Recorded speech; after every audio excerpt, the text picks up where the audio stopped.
Earlier today, June 19, 2024, I sought an audience with the President and tendered my resignation as the Secretary of Education effective July 19, 2024.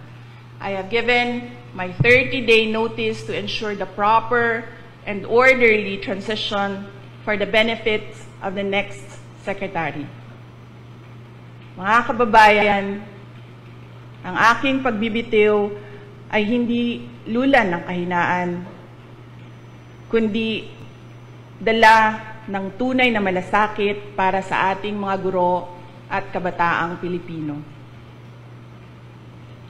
Bagamat hindi ako magpapatuloy na mamamahala sa kagawaran, patuloy pa rin nating itataguyod ang kalidad ng edukasyon na nararapat para sa Pilipino.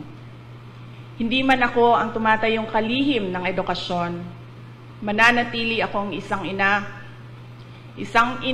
na nagmamatyag at titindig para sa kapakanan ng bawat guro at bawat mag-aaral sa Pilipinas.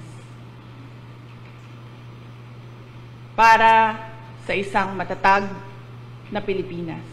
Mga kababayan, lahat ng ating ginagawa ay para sa Diyos, sa bayan, at bawat pamilyang Pilipino. Syukuran.